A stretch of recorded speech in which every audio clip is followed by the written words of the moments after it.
If there is a ground zero in this recession, it's the shopping mall. Do I feel scared? Yeah. Even before real trouble began elsewhere, economists were saying the mall is dead.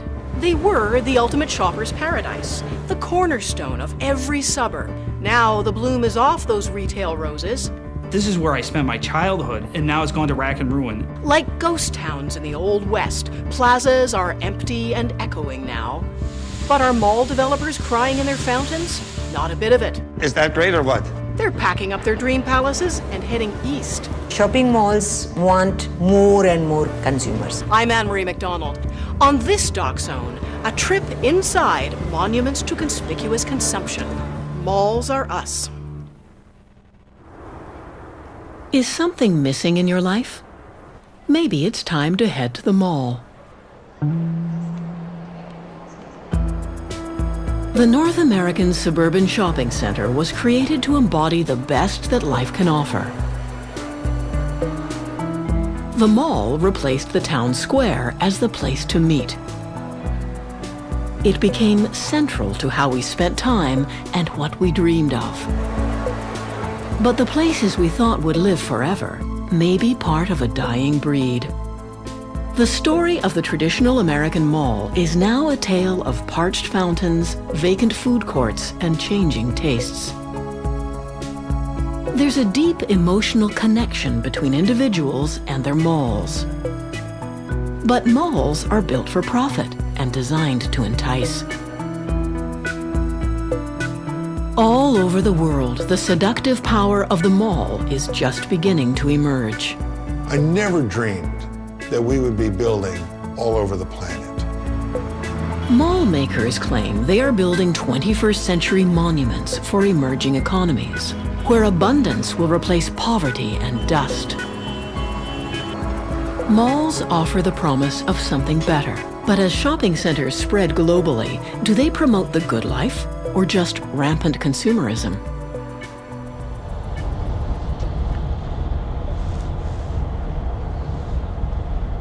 Entrepreneur Ruben Stahl is traveling to the site of his future mega mall, a 331-acre patch of forest he wants to transform into an environmentally themed retail park. Religion, heritage. I pray every morning. Really, I do the whole ritual.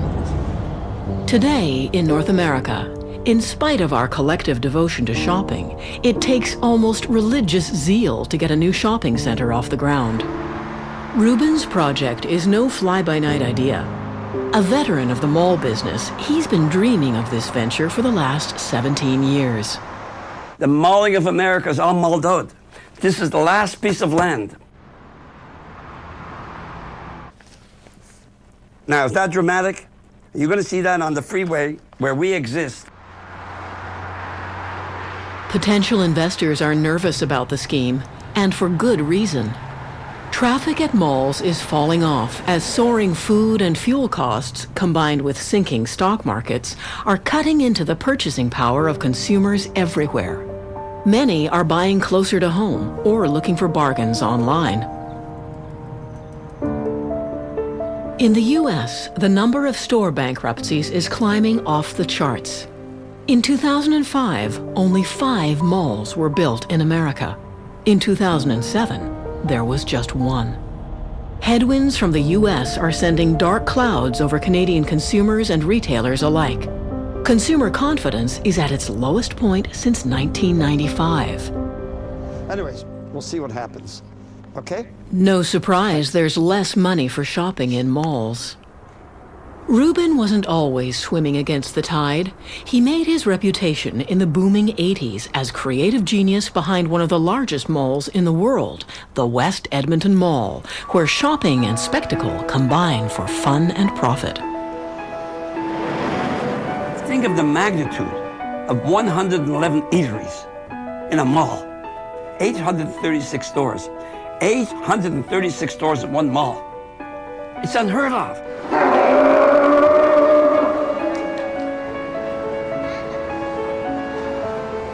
When nobody even had a merry-go-round in the mall. I mean, the closest thing to having any amenity was a bubblegum machine. But there was no end to what we wanted to do. To keep them in the mall for as long as we can. The longer they stay, now we're getting into business, the more they spend. Because the end result is shopping. The public's infatuation with enclosed malls first began to wane in the 1990s. Discount shops, factory outlet stores, and more recently, stylish open-air plazas have taken a huge chunk out of profits. Today, hundreds of traditional shopping centers are gasping for life. Randall Park was the world's biggest mall in 1976. Now, it's dead. Malls like this dot the American landscape, drawing mourners like Pete Blackbird and his friends, self-described retail historians. When Pete was only 11 years old, he walked into a mall that was heading fast into bankruptcy. The shock of seeing a once thriving mall on the verge of collapse prompted an obsession. I got my license and I started driving around, and every exit that had a mall that was struggling. And I realized it was a nationwide thing.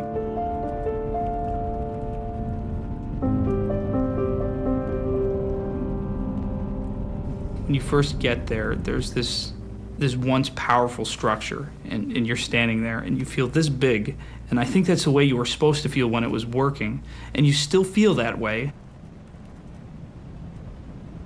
To me, it beckons. It's this thing that I have to go up and peer into the windows. I have to get inside.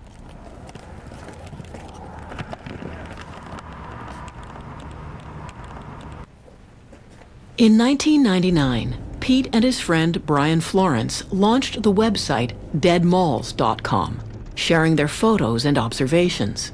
It wasn't long before they were inundated with emails and photos from hundreds of others throughout North America, all wanting to commiserate about dying malls. The traditional mall was once part of the American dream, where community, comfort, and capitalism could come together, all under one roof. We're in suburban Minneapolis at the Garden Court of the Southdale Regional Shopping Center. Here, springtime is perpetual because the center has year-round air conditioning and because its contemporary version of the Old Town Square is covered by a roof.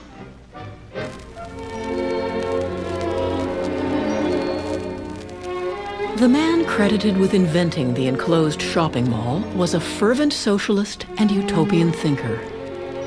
Victor Gruen, an architect and refugee from Nazi-occupied Austria, missed the cafes and boulevards of his beloved Europe.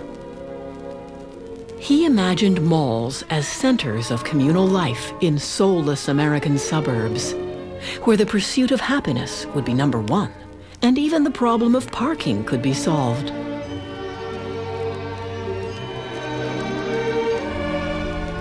Malls were like magnets, and soon became America's most popular and profitable suburban destination. During the 1970s and 80s, a new enclosed mall opened somewhere in America every 3 or 4 days, no matter the demographics. Frenzied shoppers couldn't get enough of the mall, breaking down doors to scramble for bargains.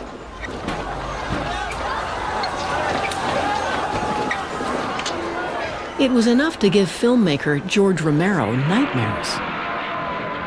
His cult classic, Dawn of the Dead, satirized our obsession with shopping. This is of a society gone mad. I'm afraid. Why do they come here? Some kind of instinct, memory, what they used to do. This was an important place in their lives.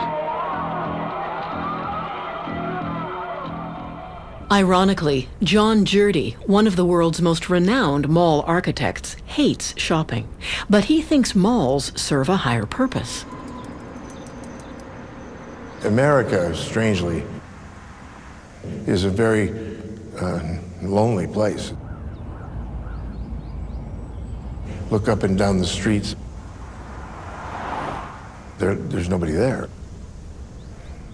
I grew up as a very lonely kid. No brothers and sisters, uncles and aunts, and moved around the country very often and didn't really establish much of a community life, from that loneliness, and my interest in architecture. And I said, well, I want to do something for lonely people. So I said, I'll go do shopping centers. After conquering the suburbs, Jurdy set his sights on America's dying downtowns. He believed the mall could work its magic by drawing people back to blighted inner cities. I mean, these malls are more like a park. You come, you can bring the kids and you're still in the sun and... Yeah. I'll travel for a good store. I like the different colors and the layout's totally different. It's gotta have some originality. I wanna go check out those shirts.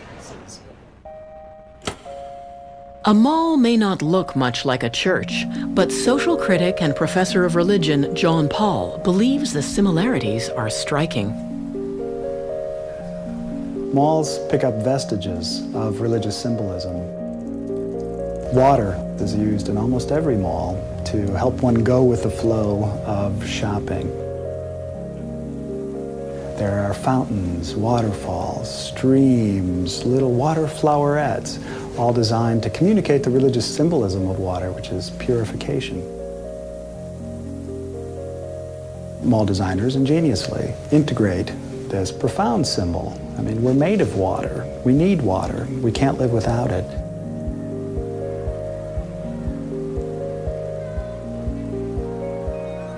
Same thing's true of the way light gets used in shopping malls. Light is energy. And so at the center of most malls, there will be a skylight that has really bright, intense light that communicates that this is some special place that's set apart. They tend to have high ceilings in ways that evoke the experience of many churches that make people feel small.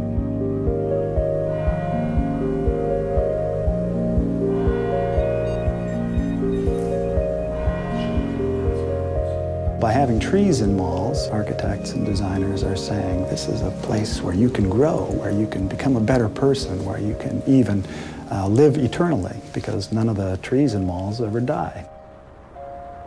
So the promise is that we can be safe, we can gain a sense of transcendence beyond our fragility. But at some point you have to ask, where are the limits to that? And is life really abundant at a deep level if we're just accumulating stuff? Malls hold out the promise of a safe, secure environment, but there are tight controls. In most malls, like this one in Paris, not everyone is welcome. Annule. Oui, allez-y. 101%3. S'il peut nettoyer les tags, il faut qu'il les nettoie. S'il ne les nettoie pas, on appelle la police directe. Ok. Oh. Allô. Remonte par là. Allez. Remonte. Qui ça?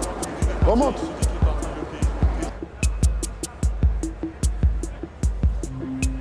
Everybody knows that everybody at the mall is there to shop. And if you disrupt that conformity, you're disrupting something that at some level people hold as sacred. And therefore it's a threat to the bottom line, which is finally the retail bottom line of sales and profits. But as sales and profits tank in North America, retailers are exporting the seductive power of the mall to far-flung markets where luxury knows no bounds. The whole world wants the liberties and freedoms that we take for granted. Right now, you follow the money.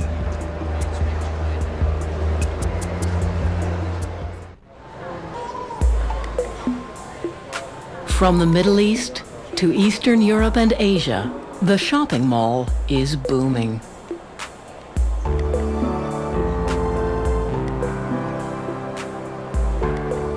The mall is precisely the kind of safe, controlled retail destination that privileged consumers in emerging economies seem to be seeking.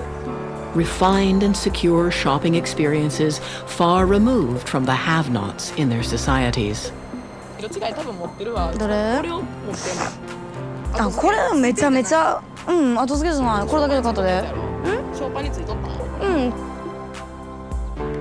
た。American-born architect Eric Kuhn is a true believer in spreading the power of retail to the world. The constellation of projects we have now are just magnificent. Asia, Northern Asia, Central Asia, Southeast Asia, the Middle East, Europe, Eastern Europe, a resort lake development in Kazakhstan, a city for 700,000 people on the northern end of the Arabian Gulf for the Emir of Kuwait. And tucked into it is retail that stitches all of that together. These are projects where people are asking the questions that maybe only monarchs and the church and the aristocracy used to ask. How do you capture the ethos of a culture and represent that in the very cities that we live in? And we feel we're part of that today. I grew up in Texas on Air Force bases scattered all over America. We lived in something like 11 cities before I was 12 years old. When Dad got out of the Air Force, we kind of dropped down into the poverty level of living. And, you know, when you're making do with secondhand clothes from the Salvation Army store, that kind of alters your perception of the world.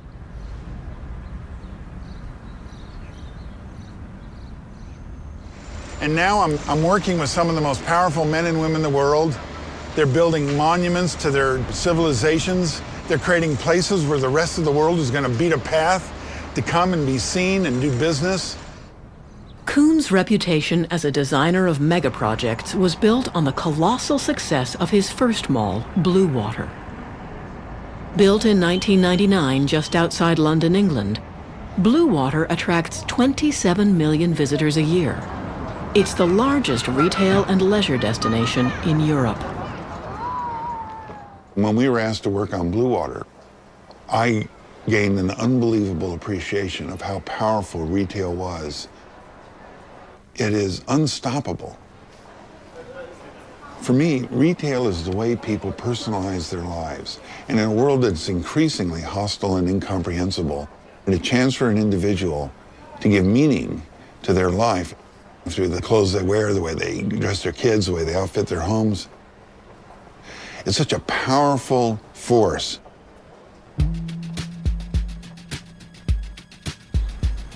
Kuhn took what he learned at Bluewater and brought it to Dubai, an entire city devoted to tourism, leisure, and the luxury shopper. The luxury customers have such an elevated and enlightened sense of the world as a place to visit and a place to shop. And what impressed us just in the decade we've been working here is how Dubai continues to service that super elite shopper and premium brand. Paul Gaultier, we had Christian Lacroix, we had Christian Dior, and we had Fendi. Brilliant. In the haute couture kind of like, So this all add, of course, like, to the reputation of Dubai as attracting like world-class luxury events. Elite visitors to Dubai, representing over 200 nationalities, seek out Kuhn's Burjuman Gardens, which has one of the highest concentrations of luxury brands in the world.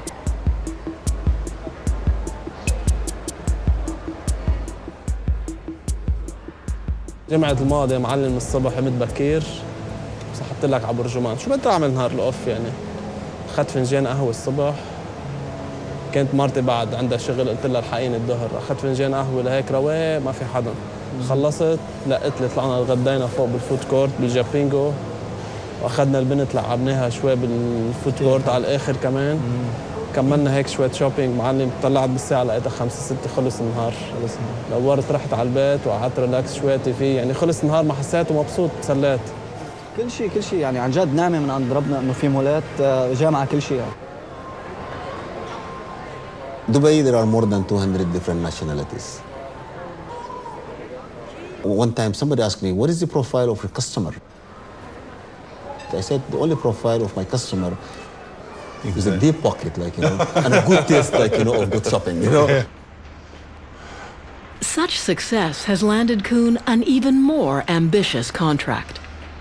The new Dubai International Financial Center, a retail office and leisure mixed-use project, will be larger than 370 football fields stitched together.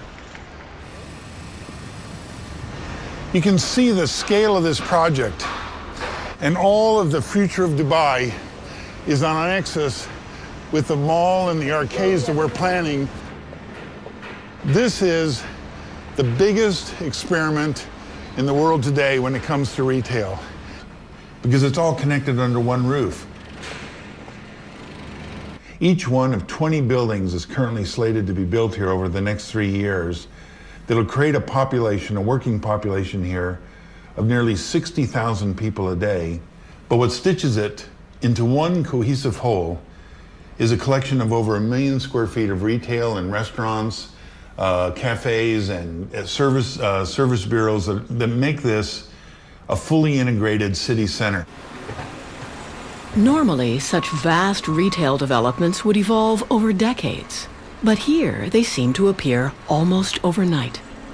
A ready supply of cheap migrant construction workers from all over Southeast Asia is fueling an unprecedented building boom. There's a great incentive for developers when the average construction wage is only 45 cents an hour. And when commercial developers foot the bill for urban renewal, the public purse is spared. I just am in disbelief that we have this opportunity. I can't believe it. Do you ever feel scared? Scared, my God.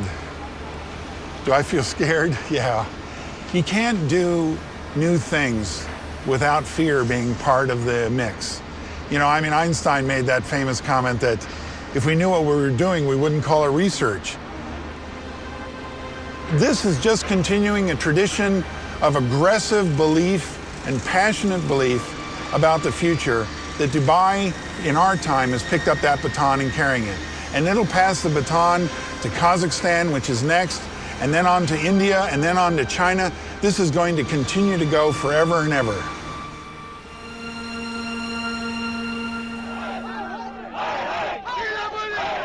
But not everyone wants to shop at the next newest mall in the global village.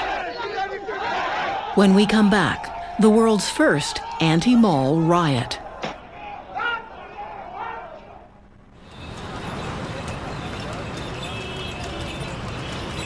Thousands of miles from the mall's birthplace in America, the shopping center is finding a new home. Only 10 years ago, India had no malls. But relaxed trade barriers have cleared the way for multinational brands to set up their stalls. Shopping centers are being created at a pace unmatched anywhere, anytime in history. All in pursuit of a new generation of shopping devotees. In homes and shops across India, a great debate about malls has been unleashed, often pitting young people's values against those of their parents. Matter is, I'm not criticizing the mall. I'm not saying you don't come to malls. You come to malls, it's a nice place. But you want me to come here every time, as you are forcing me to come to the malls. I feel little uncomfortable because it's limited to only one layer of the society of our country.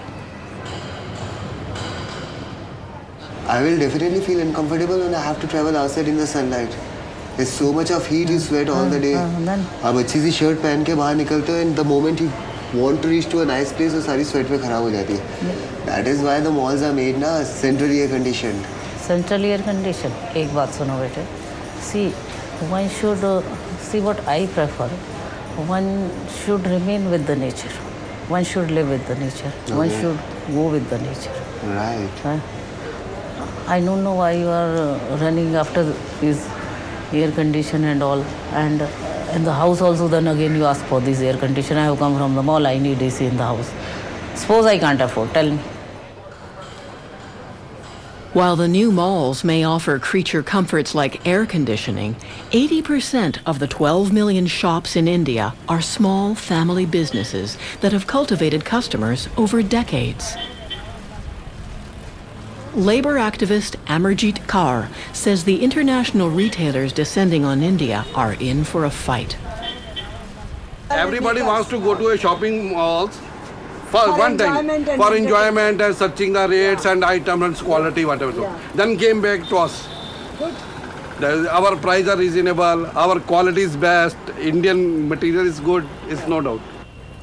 Variety का competition करिए और जो हम customer को facility देते हैं, जो हम वैरायटी के अंदर कस्टमर को गारंटी देते हैं, क्या माल वाला गारंटी देता है, कभी गारंटी देता है। ये इम्पोर्टेंट है। हाँ जी, एक चीज मॉल से आप परचेज करके आएंगे, दूसरे जगह वो रिटर्न नहीं करेगा, एडजस्टमेंट नहीं करेगा। These shops do have quite a chunk of clientele. And shopping malls want more and more clientele, consumers. So they think that these shops must go. Otherwise, why they are having shopping mall? They are having shopping mall for more profits, more incomes. In 2006, government officials in New Delhi began a campaign to close down 40,000 traditional businesses. They claimed these shops were illegal and at the root of urban chaos. But most of these shops were established 30, 40, or even 50 years ago, providing generations with jobs and stability. The many ma and pop stores are the backbone of India's middle class. Over several months, 13,000 shops were padlocked or demolished, though most had dutifully paid taxes for generations. We are not this Western culture, we cannot tolerate it. This is Western style.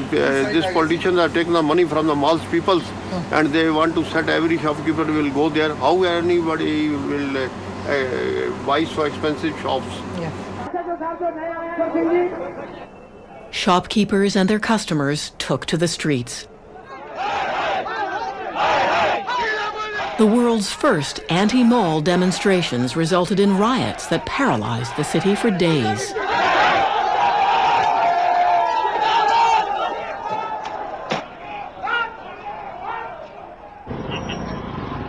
Our wives, our children came on the road. We have agitated it. And we confronted with the police confronted with them. We will not tolerate this. This is a bloody gundagardi. They are not doing justice with the middle class people. Yes. They want to close all the shops. They are making only money. By many countries, shopping mall culture is just a way of life. But in my country, it's in contrast a very fast process of pauperization, of not only poor becoming more poor, but of middle class going down the drain. Big architects coming, big builders coming, developing into. For them, it's a sort of a business competition. Every latest shopping mall they will create, they will try to upgrade it from the previous one. Do they ever look at it? They give in contracting, subcontracting, subcontracting.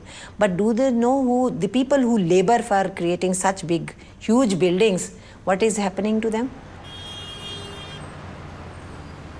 We have not yet solved the question of clear drinking water to almost 500 million people of India.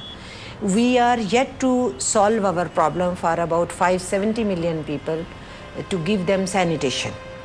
Amarjit says mall development harms both shopkeepers and laborers and wants shopkeepers to lead the resistance.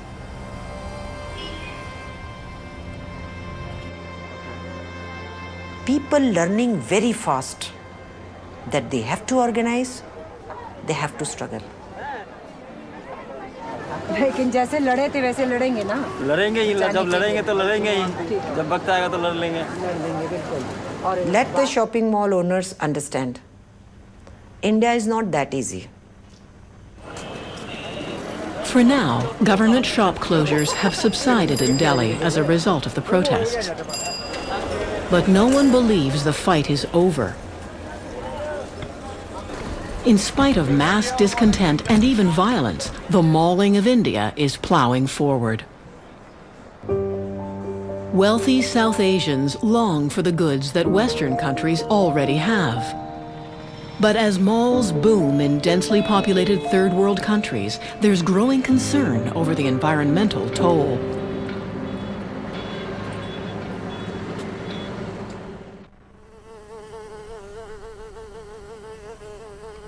For environmentalist Vikram Soni, mall culture represents an enormous threat to India's fragile ecosystem. You know, when you talk in India, there's a sort of idiomatic way of saying that, you know, this place used to be so uncivilized, there was nothing but jungle here. But now there's no jungle left in the country. You know, you can create waterfalls, you can create, you know, atriums, you can create a lot of things in the mall, but everybody knows that this is artificial, right? And sooner or later, it's going to catch up with you. The Delhi Ridge Wilderness Preserve provides green space and renewable fresh water to the overpopulated and congested city. It will soon be home to Delhi's newest luxury mall. In spite of countless government assessments advocating total protection of the Delhi Ridge and protests from environmental activists, construction of the new mall will continue. Not only will a pristine water source be threatened, the new retail complex will itself consume vast amounts of water.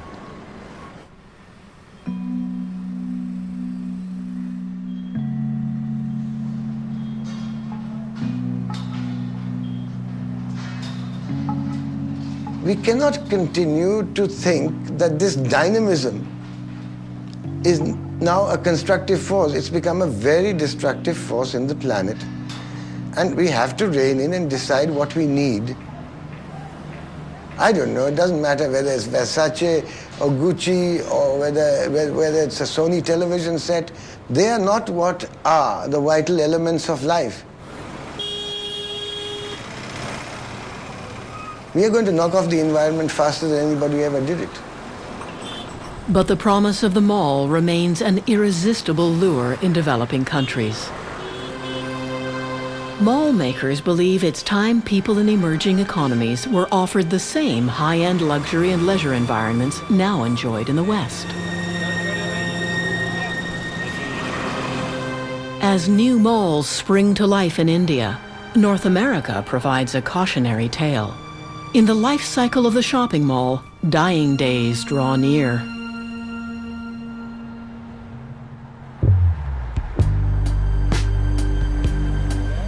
Not that long ago, malls embodied middle-class aspirations of security and continuous prosperity. Dying malls are reminders that once thriving communities can fail, even in a single generation. John Hollick, an accountant from Ohio, writes a eulogy for the mall he grew up with. Rolling Acres, a once hopping, state-of-the-art 70s mall, now falling into bankruptcy. It's like losing a piece of himself. Rolling Acres opened August 6, 1975, with Sears and 21 other stores as a perfect example of mid-70s mall design. At the center was the Court of the 12 Trees, with its unique stainless steel and orange tile fountain surrounded by 12 Indian laurel trees. The mall was absolutely filled with natural light, from giant skylights and those soaring ceilings throughout. Wow. To a poor 11-year-old kid growing up in the depressed industrial town of Barberton, this was like a fantasy world. The feelings that people had towards these malls were almost universal. They would say, my mall is dying, and this is where I spent my childhood, and now it's gone to rack and ruin. Our parents had downtowns that they went, and that's a place that they were able to express themselves and decide who they wanted to be. And for us, it was the mall. There's a spirit to this mall. There's a soul here, and that spirit and soul will not allow this place to die. Penny's has been here forever. I am so happy. Right next to them was a bank also. I forget the name of those banks. We have little people here, and it's the tenants, it's the people running the little restaurants. It's all a bunch of little people who are keeping a big dream alive. the newest mall is safe until the next newest mall is built. The problem with that is it leaves a trail of malls behind. People that came from Barberton and Norton, what are they going to do? Well, we will be lost with something if this mall closes.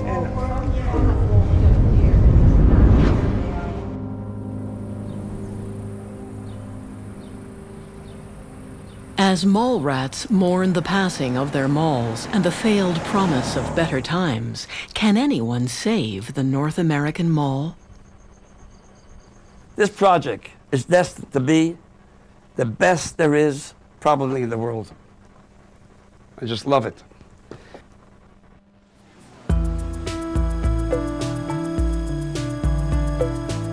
Is there any way to breathe new life into the North American Mall?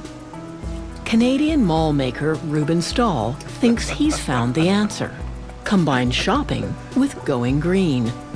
30 years after creating the West Edmonton Mall, Ruben Stahl is set to launch his newest creation, the largest environmentally themed retail project in the world. 14 million feet, 331 acres.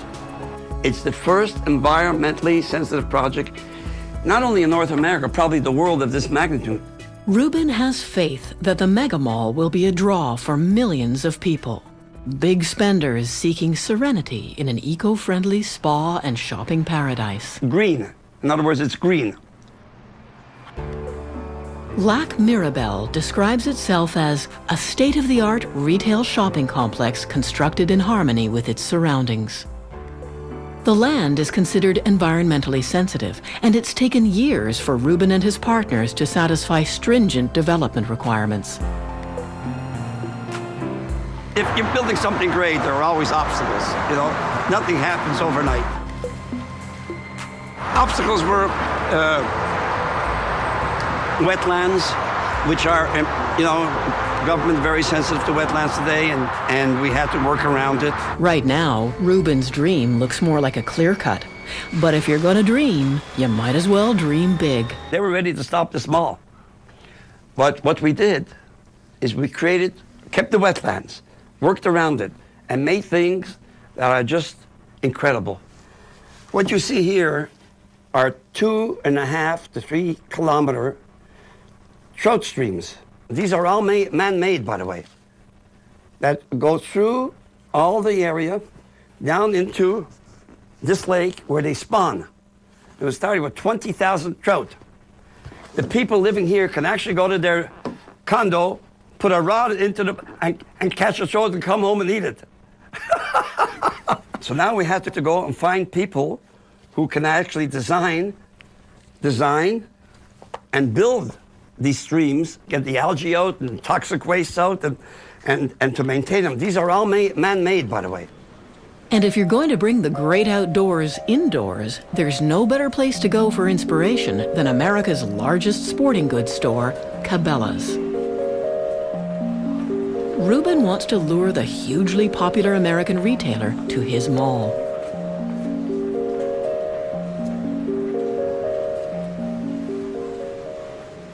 Tell you what, with this outfit, you can get lost in the forest. Nobody would know you're not a tree. It's beautiful. How many Cabela's have you been to right now? Me? Visiting, yeah. Oh, no, this is the only one. I'm building one that's like this in Canada. In our project, I think we're going to have an entire Serengeti type of... You have that here? We do. It's the African diorama is in all the Cabela's, and some stores even have it where when they have Santa Claus come to the store. Yeah. That's where they've set Santa. Kind of a unique photo opportunity. On a Saturday, we'll get about 12,000 transactions. On a busy Saturday, we'll get about 15 to 20,000, depending on the events going on. 15 to 20,000 transactions. Man, and that is awesome. I can't wait to open. Ooh. This is a double rifle. It can be used for large African game. You would use this on, say, rhino. On a rhino or elephant? Elephant. Wow. This $14,000. I mean, you can actually blow a rhino down or an elephant. You know, this is unbelievable. This is a Colt M4. A lot of fun to shoot. Real easy to get good at in a hurry. What do you shoot with this? 223. 223. What type of animals?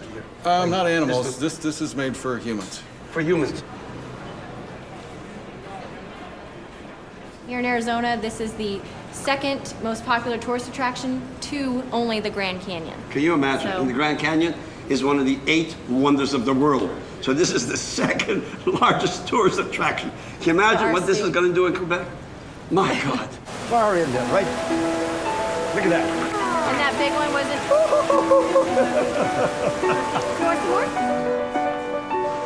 More? Look at him go. That is something fantastic. If you were in the Grand Canyon, this would be part of it. This elephant is real. The elephant is real. Is that great or what? Al Gore is right. These animals should be preserved somehow, and look how beautiful that is. You know what? I will have Al Gore come to our projects. Somehow he will be there to talk about our project that is environmentally sensitive. Can Reuben, with or without the help of Al Gore, save the North American shopping mall? What began as a utopian ideal, a perfect climate-controlled haven for shopping and leisure, gave way to the reality of America's car-centered culture. Today's mall makers have an even grander vision, building shopping centers on the scale of new city-states. When we go build in places like Korea or China or Kuala Lumpur, for instance, or the Middle East, Central Asia or Europe, it's not the disease of the American shopping mall, which is an antiquated experience. It's about trying to recapture the spirit of what those communities were like.